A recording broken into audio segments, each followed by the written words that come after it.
Gracias. Y ahora pues ya se usa, ¿verdad?, el iPhone y el iPad.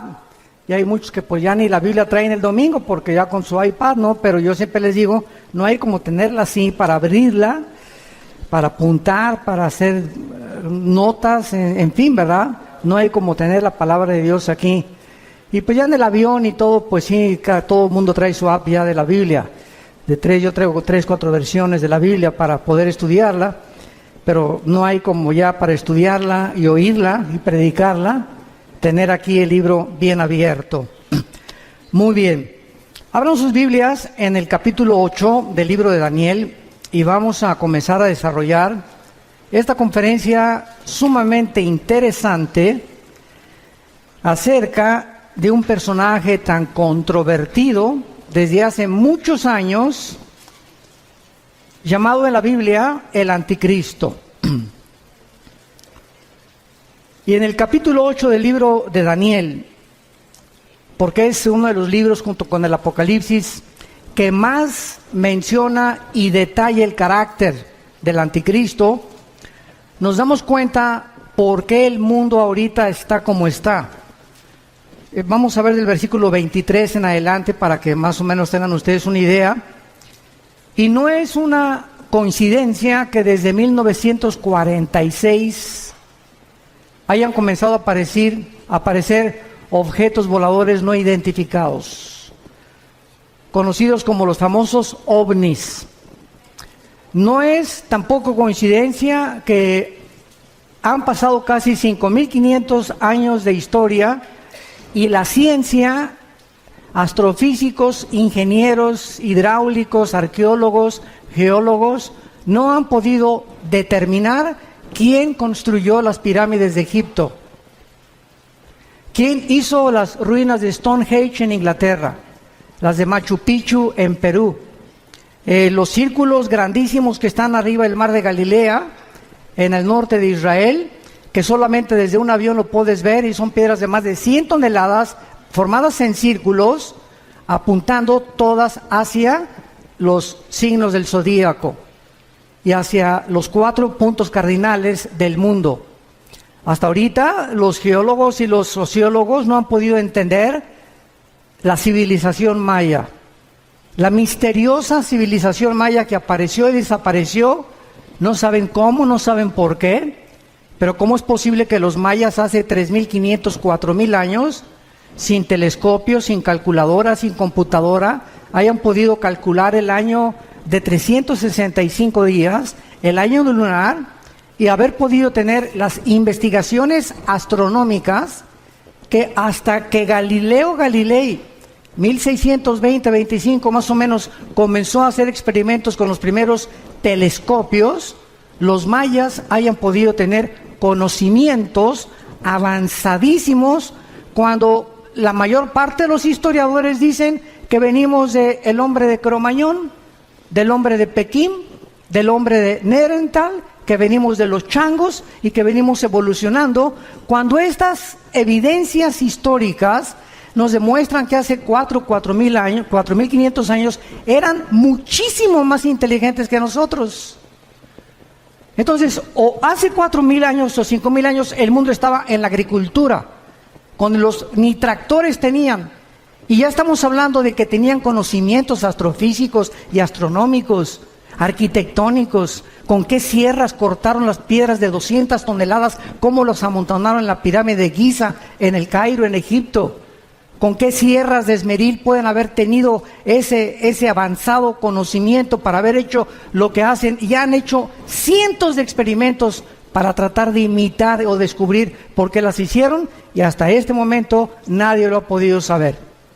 Pero cuando abrimos este libro, nos damos cuenta que mientras más nos acercamos al final de la consumación de la historia humana, más luz el Espíritu Santo nos va a revelar acerca de lo que ya está aquí escrito, pero no lo podíamos entender. Les voy a dar un ejemplo para que puedan ustedes comprender lo que trato de decirles. Hace 2.600 años el libro de Daniel, que es el que vamos a ver ahorita rápidamente, le dice Dios a Daniel en el capítulo 12, versículo 4, en los últimos tiempos el conocimiento aumentará. Pero fíjense lo que le dice Dios a Daniel. Sellar es poner un candado. Sella esta profecía y van a pasar 2600 años y nadie la va a entender. ¿Por qué? Porque es hasta los últimos tiempos. Entonces, todos estos siglos que han pasado, podían venir la gente y los teólogos y los escatólogos a Daniel y Apocalipsis, y pues no, pues es una confusión tremenda. Y yo conozco cantidad de pastores que todavía me dicen que tienen miedo de predicar el Apocalipsis porque todavía no lo entienden y cronológicamente no lo han podido ordenar para poder desarrollarlo y enseñarlo. Esto es increíble. Pero cuando venimos a la Biblia y de veras tenemos la paciencia y la vida, quiero decirles algo, es muy importante para entender la Biblia ser puros sexualmente. Esto es la primerísima condición, la pureza del corazón. Nuestra vida tiene que estar limpia por dentro, nuestra alma, para que el Espíritu Santo no tenga ningún estorbo en revelar a mi mente y yo no tenga imágenes de pornografía, ni estar pensando con otra mujer que no es mi esposa, etcétera, etcétera. El Espíritu Santo es más sensible que una paloma, por eso se le compara con una paloma. Y Él sabe cuando tú ves a una mujer que no es tu esposa, cuando te aprovechas con tu novio o con tu novia, y todas estas cosas molestan a Dios, porque es un Dios santo. Pero eso sí, ¿verdad? Cuando se trata, a ver, explíqueme la predestinación, y explíqueme esto, ¿y por qué no entiendo estas cosas? ¿Y sabes por qué? Por tu vida sucia. Porque cuando comiences a limpiar tu vida y a tomar en serio a Dios, no te imaginas de qué forma se va a ampliar tu capacidad de percepción y de discernimiento espiritual para que entiendas las cosas profundas de Dios. En uno de los salmos dice la Biblia: al pueblo Dios le dio a conocer sus obras, a Moisés sus caminos. Qué tremendo está esto. O sea, el pueblo vio cómo cayó agua en el desierto, cómo cayeron codornices, cómo pudieron ser sostenidos en un desierto sin nada, y lo único que el pueblo quería era ver milagros, milagros, milagros, milagros. Pero durante 40 años el pueblo en el desierto nunca tuvo el conocimiento de los caminos de Dios. ¿Por qué Dios hace lo que hace? Y esta es la razón también por la cual muchos cristianos se desaniman y se frustran. Es que no me ha funcionado el cristianismo y Dios no me ha contestado mis oraciones. Y la raíz de todos los problemas es el pecado. Nuestra vida sucia, nuestra vida que no está limpia delante de Dios, las tranzas, la deshonestidad, la falta de integridad, en todas estas áreas tenemos que tener muchísimo cuidado para que podamos dejar la libertad al Espíritu Santo y Él pueda ampliar nuestro entendimiento. Y en esta generación, como dice Daniel 12, los entendidos entenderán. Y dicen los salmos, ¿verdad? Dichoso el hombre que guarda los mandamientos de Dios, porque entenderá el temor de Dios. Y si tú no quieres seguir a Cristo cargando una cruz, no lo sigas. Y si no quieres negarte a ti mismo, te va a costar más trabajo. El otro día tuvimos un caso, mi esposa y yo, de una pareja, que él va a una iglesia y la esposa va a otra iglesia.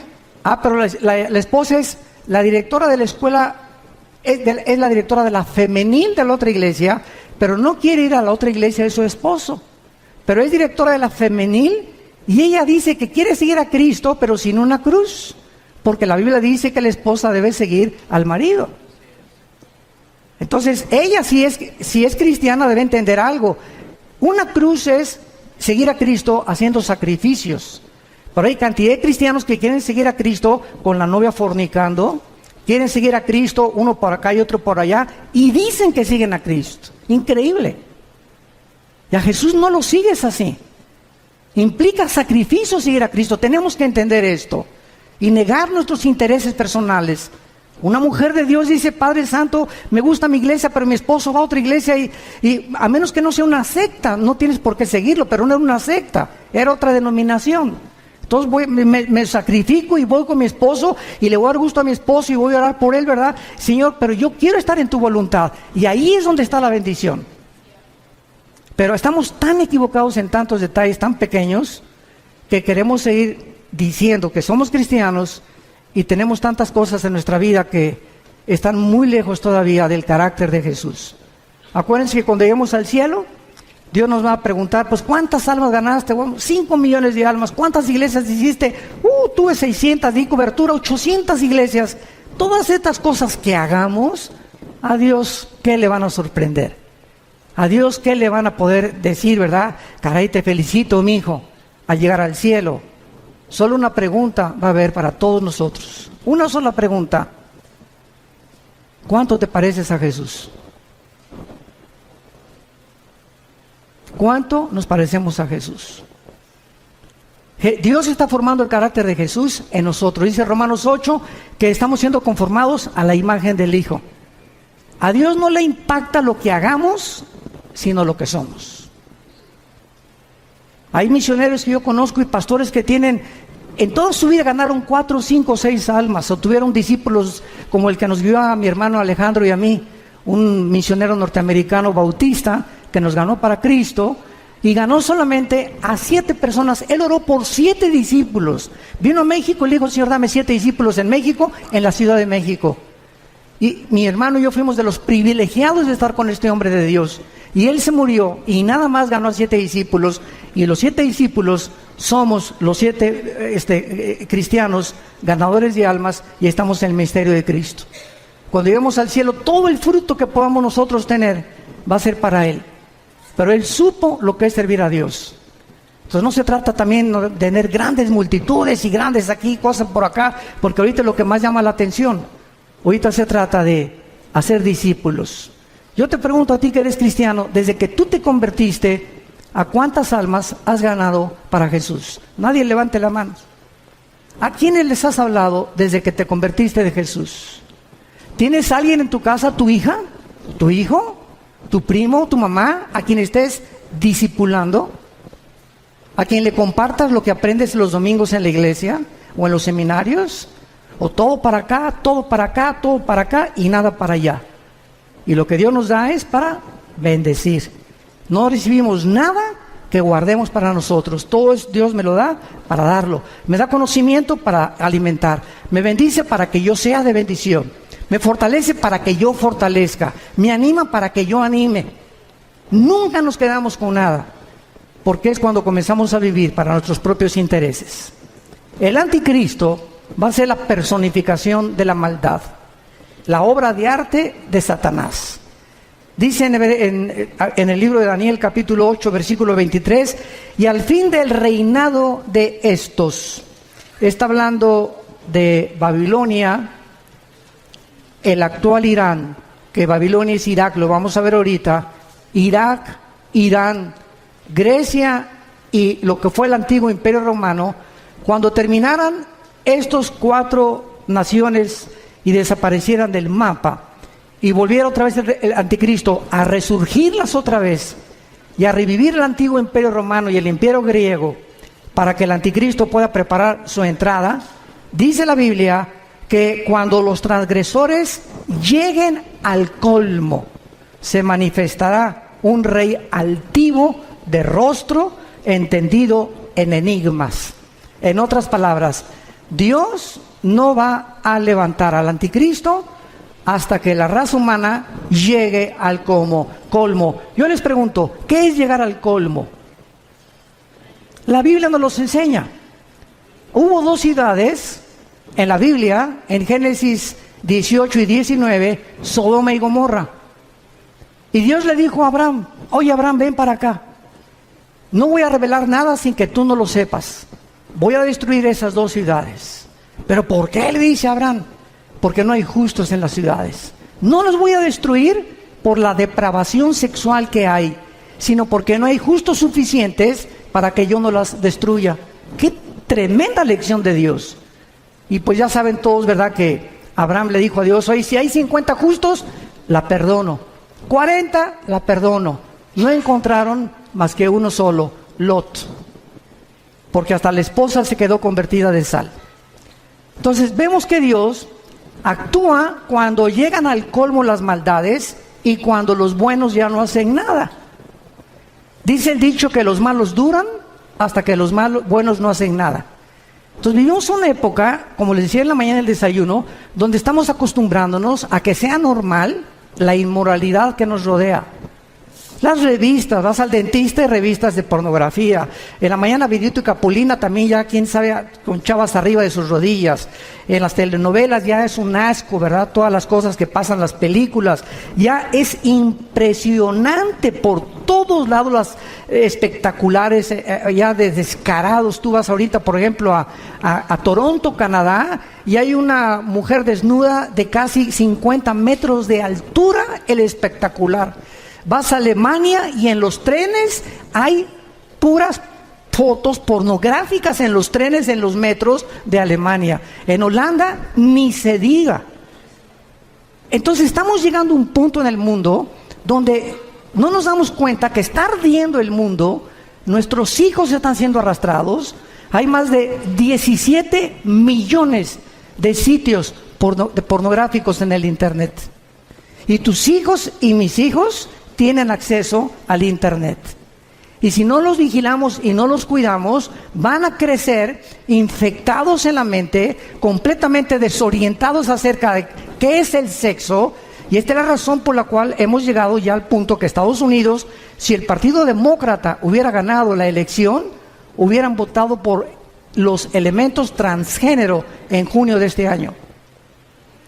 Porque el expresidente Obama autorizó que hubiera baños en Estados Unidos donde los niños pudieran usar el de las niñas y el de las niñas, los niños, si los niños se sentían que no eran niñas o que no eran niños. Este es el colmo. En junio del año pasado se legalizó los matrimonios gays en Estados Unidos. Y vemos así que está creciendo la maldad, y lo dice así: cuando los transgresores lleguen al colmo. La pregunta es esa. Mañana vamos a hablar de la destrucción de la familia. ¿Hemos llegado al colmo? Hoy en la mañana vimos un testimonio, ¿verdad?, de un expolítico donde nos expuso claramente la corrupción impresionante que hay en esos medios. Pero ya no me sorprende, porque el director de la FIFA, de la Federación de Fútbol Soccer, lo encontraron corrupto. Están demandando a 2 o 3 jugadores estrellas por corruptos también ahora.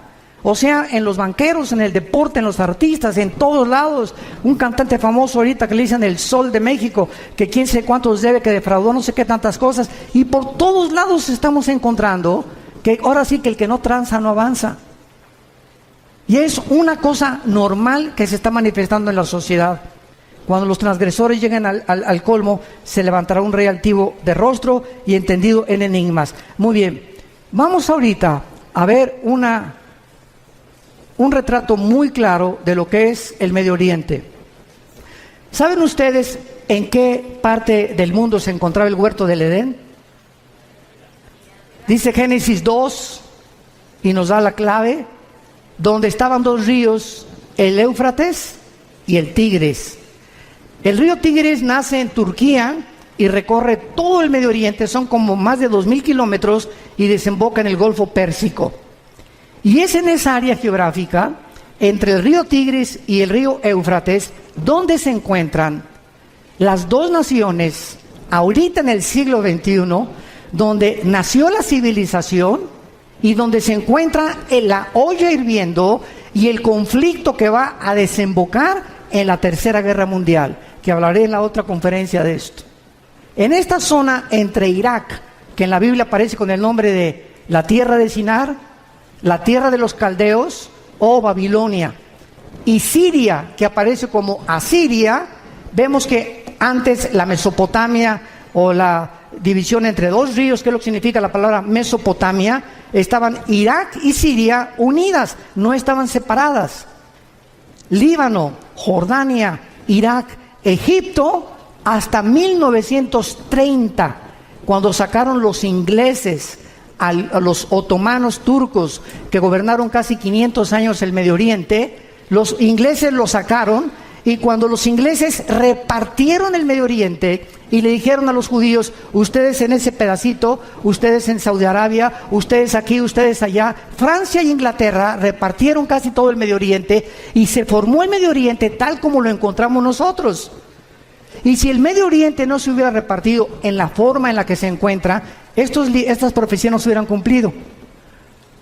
Entonces es increíble cómo la providencia divina en la historia se va manifestando los caminos de Dios, y cuando estamos atentos a lo que la Biblia dice, descubrimos que nos encontramos verdaderamente, como lo vamos a demostrar, en la última generación.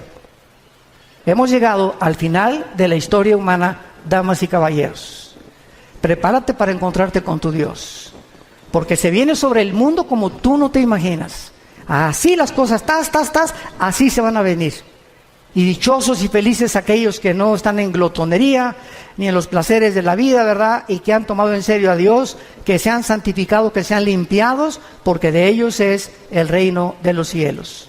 Entonces, la zona de Irak fue donde el huerto del Edén estuvo. Génesis 2, del 2 al 10. Fue en Irak donde se encontraba Satanás cuando Dios puso el huerto del Edén. ¿Y de qué tamaño creen ustedes que es el huerto del Edén? ¿Se han preguntado? Tendría 10 kilómetros cuadrados, 1 hectárea, 4,000 metros cuadrados. ¿Qué tan grande es el huerto del Edén? Bueno, el huerto del Edén no era más que una pequeña zona geográfica en el Medio Oriente, lo que es ahorita Irak y Siria, y la demás parte de la tierra estaba despoblada. Pero ya los ángeles caídos estaban en el planeta Tierra, junto con Satanás, cuando Dios colocó a la primer pareja en el huerto del Edén. Y cuando Dios crea a Adán y Eva, las flores no tenían espinas, los leones no mordían, no había veneno en los alacranes, ni tampoco en las víboras, no había tormentas, no había tsunamis, no había nada de lo que nosotros estamos experimentando siglos después. Cuando Adán y Eva peca, esto es muy importante, cuando Adán y Eva peca, Dios había asociado la creación a ellos. Si ellos permanecían en comunión con Dios, Dios bendecía la creación. Pero si ellos pecaban, escuchen esto, cuando pecaron, su genoma fue alterado. No sé cuántos sepan lo que es el genoma. Fue el proyecto con el cual terminó el siglo XX el presidente Clinton y el doctor Collins, que es la investigación del ADN o del ácido desoxirribonucleico que se encuentra en cada una de las células. Y en los millones de células que tenemos un software, para que me entiendan, en el siglo XXI, tenemos un software, tenemos un código genético de información inteligente. Y en cada célula de mi cuerpo se encuentra toda la información de cómo soy, de cómo eres. Tu tamaño de estatura, tu pelo, tus ojos. Venimos heredando desde Adán. Los hombres el cromosoma Y, que las mujeres no lo tienen. Las mujeres tienen cromosoma XX, nosotros tenemos cromosomas XY.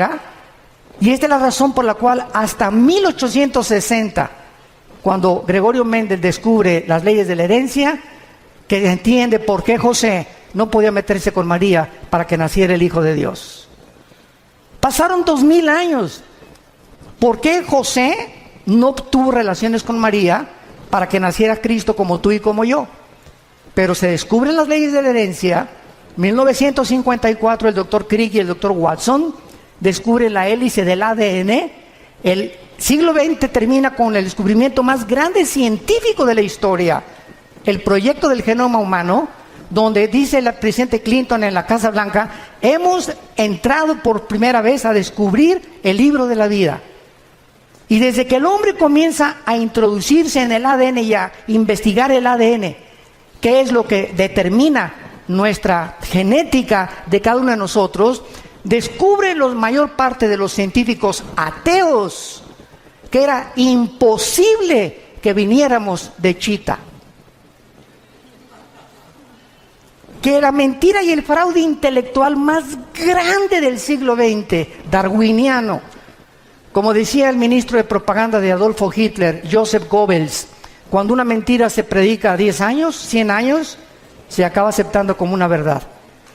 Entonces comienza el siglo XXI y cantidad de científicos ahorita ateos, que estamos viéndolos en internet, se están convirtiendo porque el ADN niega que el ADN de un mamut sea igual al de un camello o al de un rinoceronte, o el ADN del chango sea igual al del águila, o el del águila sea igual al del halcón. Y cada uno de nosotros tenemos en cada especie, porque hay 4 especies: la especie humana, la especie animal, la especie de las aves y la especie de los peces. Y no venimos las 4 especies que hay, las 4 características o elementos que forman el mundo que nos rodea. Ninguno tiene el mismo ADN, como ninguno tiene las mismas huellas digitales. Increíble. Entonces comienza la ciencia a ser revolucionada y entendemos que cuando Adán y Eva pecaron, cambió la genética de la creación. Las rosas comenzaron a crecer con espinas. Los animales se comenzaron a volver feroces. Comenzó la naturaleza a volverse enemiga de nosotros con tornados, con huracanes, con inundaciones, etcétera, etcétera. Comenzaron a propagarse todo lo que se llama la propaganda bacteriológica, los virus, los microbios que comenzaron a atacarnos, se volvieron nuestros enemigos, y todo debido al pecado humano. Por eso dice Romanos 8 que la creación gime a una esperando la redención de nosotros, porque cuando seamos redimidos nosotros, la creación regresará al huerto del Edén otra vez.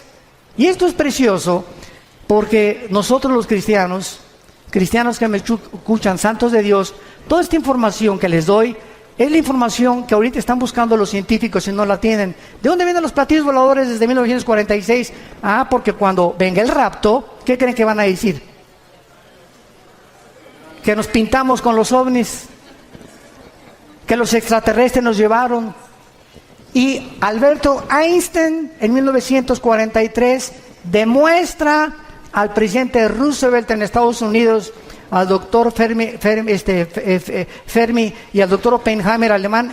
Alberto Einstein demuestra con su famosa teoría E igual a mc al cuadrado, la energía es igual a la masa por la velocidad de la luz al cuadrado, que la conquista del espacio es imposible científicamente, por 2 razones: la velocidad y el tiempo. Si sacamos una nave y nos vamos ahorita a Marte, van a pasar, pongan ustedes que nos vamos a la velocidad 300,000 kilómetros por segundo, que es la velocidad de un año luz. Vamos a esa velocidad, llegamos a Marte y pasaron 1 año. Aquí en la Tierra pasaron 5 años. Entonces, si tu esposo tiene 30 años y se va a Marte y tú tienes 25, él te lleva 5 años de edad, y allá pasan 10 años, cuando él regrese tú vas a parecer su abuela. Y además ninguna nave podría ser construida jamás que pudiera evadir los millones de piedritas minúsculas que existen en el espacio, porque la destruiría a la velocidad de la luz. Así que todas esas yo le llamo marihuanadas, de que la guerra de las galaxias y por aquí, por allá, etcétera, etcétera, son los pininos y la imaginación, porque, ¿verdad? Julio Verne, Walt Disney, no se puede detener la imaginación humana. Pero ya la Biblia lo decía en Hechos 17 también, cuando Pablo les predicó a los filósofos en Atenas, que Dios hizo el cielo y la tierra y fijó los límites de habitación del ser humano. Entonces, todo lo que está pasando ahorita en el mundo está siendo preparado para la culminación del último acto de Dios. Y Dios no quiere que ni tú ni yo estemos desapercibidos y que no nos agarre como ladrón en la noche, porque vendrá así. Y si llega la oportunidad a tu vida y Dios te quiere usar para algo en este tiempo y tú no estabas listo, no estás preparado, has estado jugando con Dios en los últimos meses, últimos años, la oportunidad no te vuelve a venir. Dios no necesita a ninguno de nosotros. Nadie somos indispensables. Se brinca y Dios agarra a Pepe o agarra a Carmelita o a Lupita o a Juan, pero Dios termina su plan. Nos da el privilegio que seamos nosotros los que le sirvamos. Aprovechémonos de este privilegio. En tercer lugar, ahí fue en Irak donde cayó el ser humano. En cuarto lugar, ahí fue en Irak donde se profetizó, Génesis 3:15, la primera profecía de que el Mesías destruiría a la semilla de Satanás, y la semilla de Satanás bloquearía el nacimiento de la Virgen María, que sería Jesucristo. En quinto lugar, ahí se ilustró el primer evangelio, Génesis 3:21, cuando Dios viste al hombre. Es el primer evangelio predicado en imágenes. Es Dios el que nos cubre. Tiene que haber sangre derramada, porque sin derramamiento de sangre no hay remisión de pecados, y es Dios el que toma la iniciativa para salvarte y para salvarme. En esta área geográfica fue la primera rebelión contra Dios, la Torre de Babel, Génesis capítulo 11. En esta tierra Dios llamó a Abraham, de acuerdo a la Biblia, Irak y Siria. Apocalipsis 9, la quinta trompeta. Están atados los 4 ángeles más crueles y sanguinarios de toda la humanidad. Ahí donde está ahorita Irak y Siria, la guerra civil de Siria, y donde está el conflicto estrellando o con la conflagración entre el oriente y entre el occidente. Ahí se encuentra la actividad demoníaca más grande de la historia. Ya no es el Teposteco aquí en México, ni Veracruz, ni Catemaco, Veracruz. Es ahí entre Irak y Siria, donde desde la guerra del Golfo Pérsico todo el mundo volteó sus ojos. Antes de la guerra del Golfo Pérsico, 1990-91, yo le pregunté a un grupo de estudiantes que si sabían dónde estaba Irak. ¿Saben qué me contestaron? Que qué clase de medicina era esa. Que si era un nombre de una medicina. O sea, eran zonas que ni siquiera consideraban, ni siquiera yo les dije en un mapa, pon un dedo, dime dónde está Irak. No lo podían localizar ningún estudiante de tercer grado de teología. Me reservo el nombre del seminario. Pero era increíble. Y desde el 90 hasta nuestros días, pues ya todo el mundo sabemos, ¿verdad? Que Irak, ¿verdad?, está junto a Israel, junto a Jordania, ¿verdad?, junto a Siria, etcétera, etcétera. Pero es el área donde ahorita la atención mundial se ha concentrado. Y el punto al que quiero llegar es el siguiente. De esta zona geográfica, entre Irak y entre Siria, saldrá el anticristo.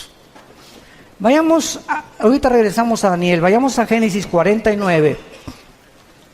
Y vamos a ver con mucho detenimiento lo que en los últimos años se han tratado de especular acerca del origen del anticristo.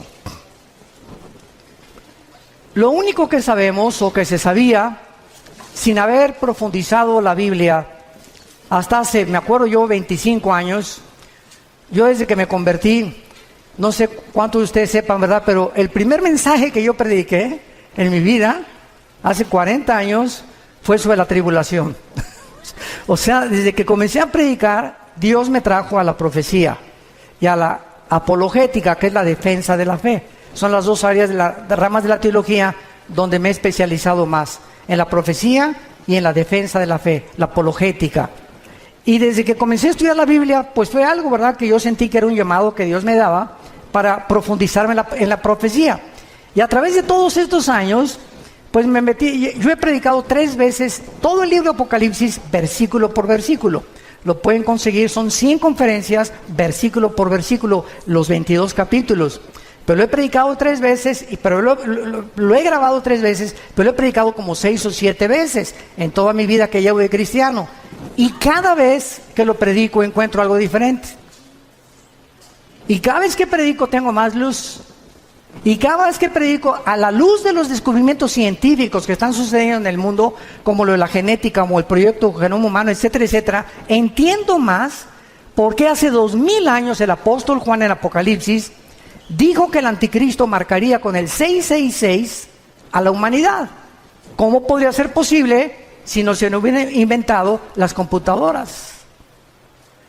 ¿Cómo podíamos ser posible que en el capítulo 11 de Apocalipsis, cuando se maten a los 2 testigos, dice que todas las tribus y todas las lenguas verán al mismo tiempo el mismo evento? ¿Cómo podría ser posible si no se hubieran inventado los satélites de comunicación en los 70 del siglo pasado? Entonces, todo va cobrando sentido conforme la ciencia va aumentando y nosotros decimos, ¿verdad?, la Biblia tenía razón. Hasta que se descubre la genética, se entiende por qué María no podía tener relaciones con José. Porque si José se hubiera metido con María, el esperma Y, el cromosoma Y del varón, viene infectado desde Adán, porque nosotros transmitimos el pecado. La mujer es la receptora, nosotros traemos la semilla a los varones. Si José se mete con María, Cristo nace como naciste tú y como nací yo, en pecado, no hubiera podido pagar por nosotros. Tenía que nacer con un cromosoma que fuera el Espíritu Santo el que fertilizara el óvulo o las dos X de los cromosomas de María, para que Dios pusiera el cromosoma Y de una forma divina y el Hijo de Dios naciera hombre y naciera Dios también. Todas estas cosas las comenzamos a comprender gracias a los descubrimientos de la ciencia. Y cuando la ciencia descubre algo, la ciencia dice, la Biblia se nos adelantó. Y la Biblia es más moderna que el periódico Mañana en la Mañana. Todo lo que estamos viendo ahorita, ya la Biblia lo decía, pero pues los cristianos siguen con Ricas y Famosas, el Calimán, las telenovelas, peleándose, viviendo en pecado, queriendo saber cosas y teología, y me quiero ser pastor, o quiero ser misionero, o por qué no bendice Dios mi hogar, por qué no tengo dinero, por qué no prospero, etcétera, etcétera, simplemente porque hay una sola condición: la bendición para la bendición es la obediencia. No hay más, así de sencillo. Tú obedece este libro y obedece lo que Dios te dice, no te imaginas, no tienes la menor idea de cómo Dios te va a bendecir. En Génesis 49, dice el versículo 16 y 17 una profecía que hizo Jacob antes de morir. Dan juzgará a su pueblo. Dan era una tribu, como una de las tribus de Israel. Será Dan serpiente junto al camino, víbora junto a la senda, que muerde los talones del caballo y hace caer hacia atrás al jinete. Muy bien, de acuerdo a esta profecía, hace 25 años, yo estuve de acuerdo también. Y de acuerdo a Daniel 11, 35 y 36, que dice que el anticristo del amor de sus padres no hará caso. Y de muchas otras que parecen que el anticristo sería judío. Resulta que comenzamos a escarbar más la Biblia. Como vayamos ahora a Isaías capítulo 10, rápidamente, Isaías 10, y comienzan a surgir la otra línea de comprensión de que al anticristo se le llama más de 10 veces en el Antiguo Testamento el asirio, o sea, de la región geográfica donde se encuentra ahorita ISIS, el grupo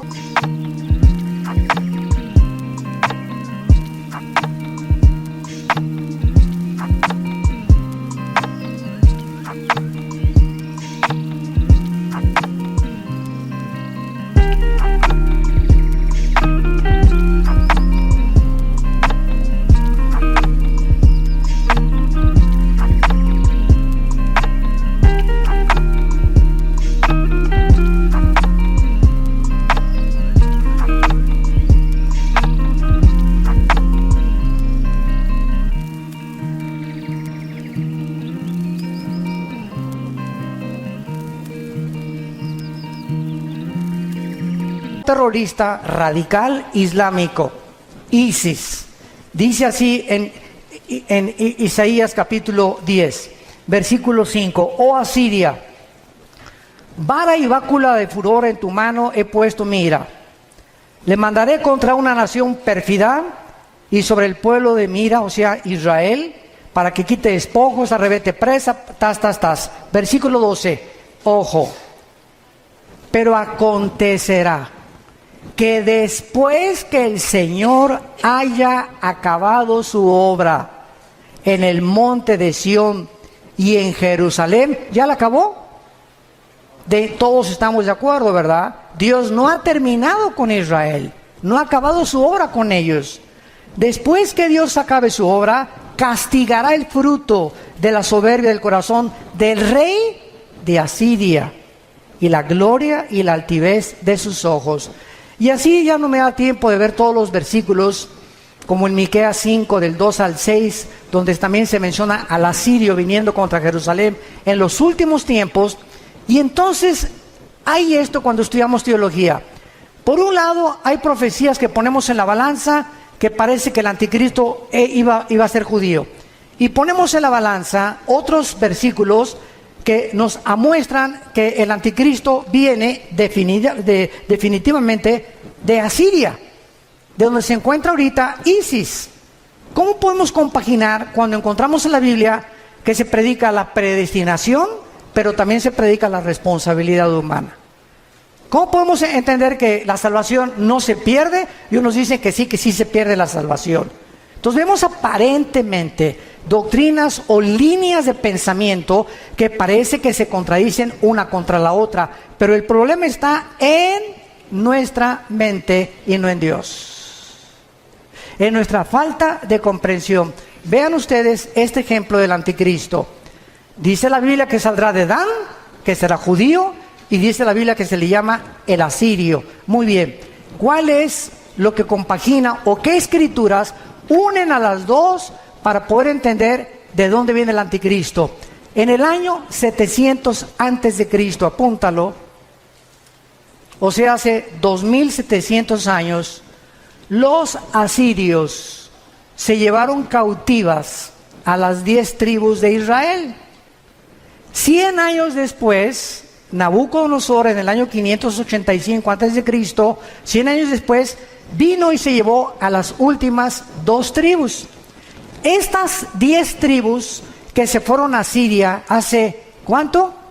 2700 años, se diluyeron en el mundo entero.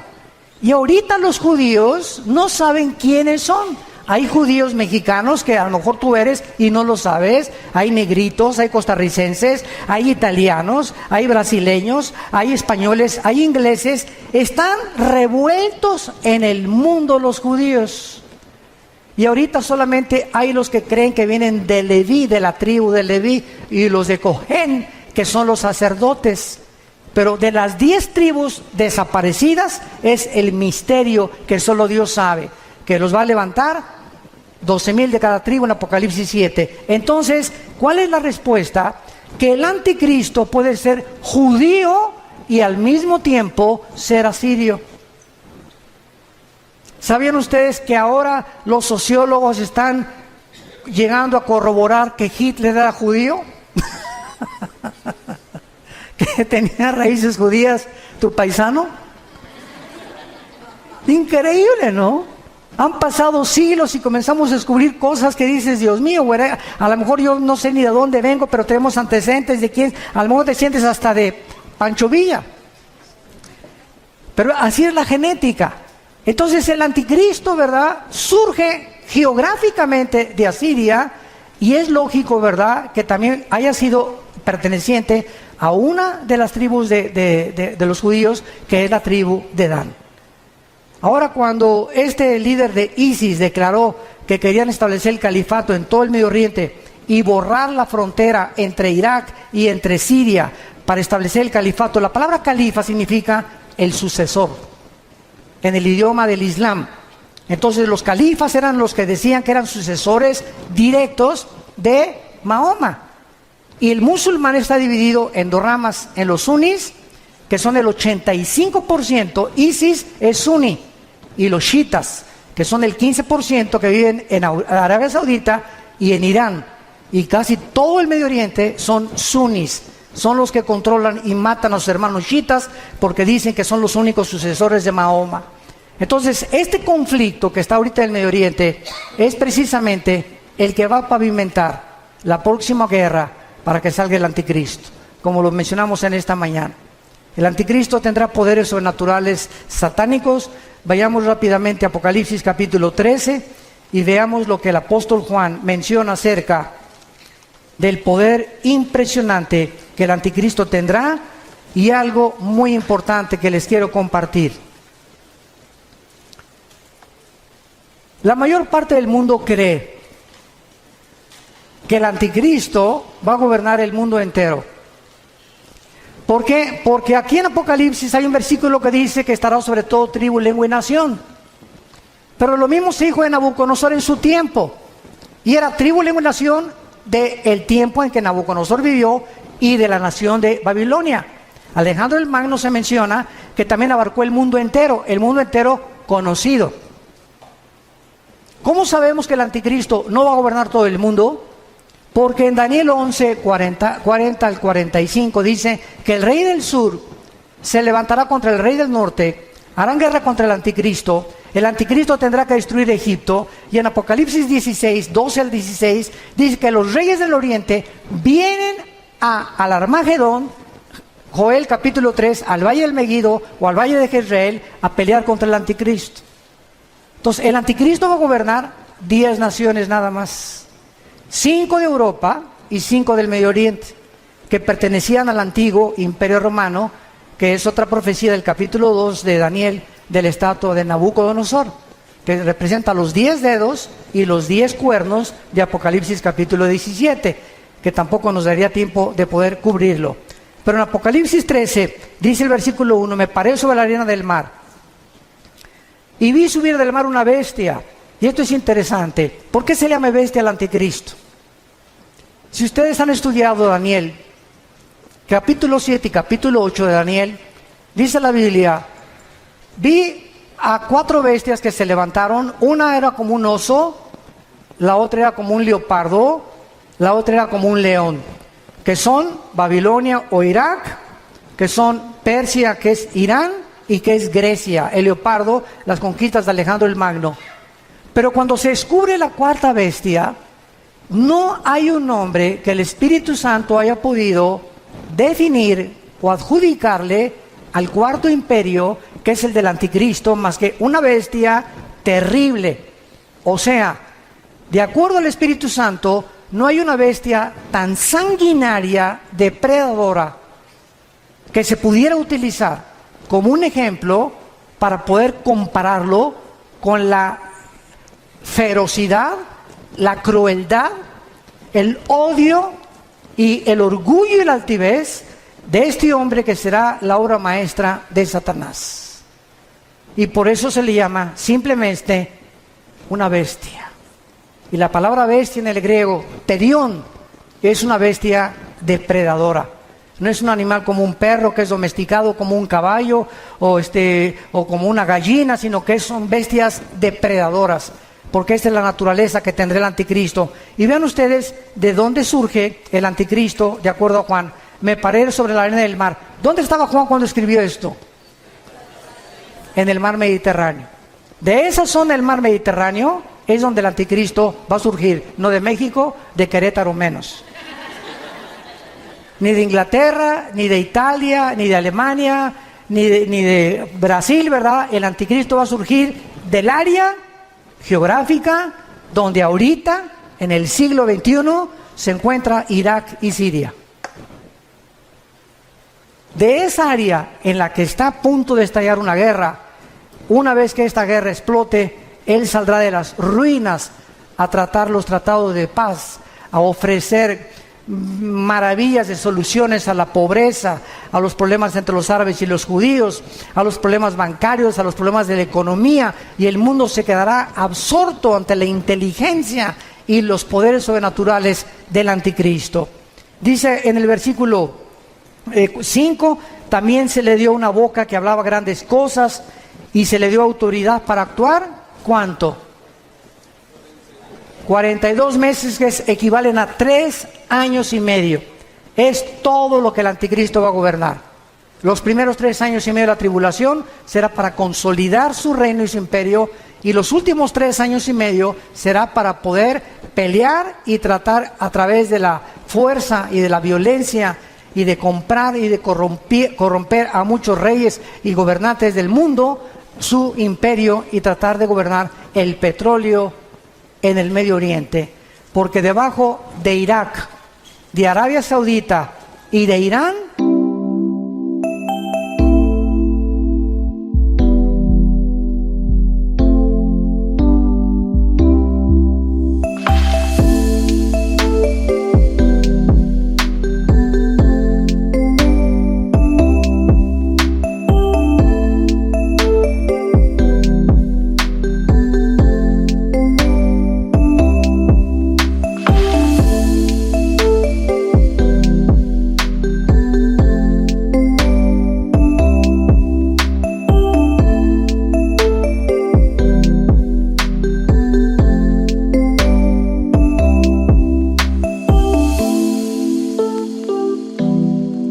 se encuentra el 65% de las reservas petroleras del mundo entero. No nos extrañe por qué el Armagedón, que es lo que vamos a hablar después de esta conferencia, la Tercera Guerra Mundial, ahí se van a juntar porque ahí es donde está el petróleo y es el oro negro, y el que controla eso va a controlar el mundo entero también. Y dice en el versículo 17 de Apocalipsis 17, y que ninguno pudiera comprar ni vender, sino el que tuviera la marca o el número de la bestia o el número de su nombre. Aquí hay sabiduría. El que tiene entendimiento, cuente el número de la bestia, pues es número de hombre y su número es 666. ¿Saben ustedes qué es la gematría? Apúntalo, gematría.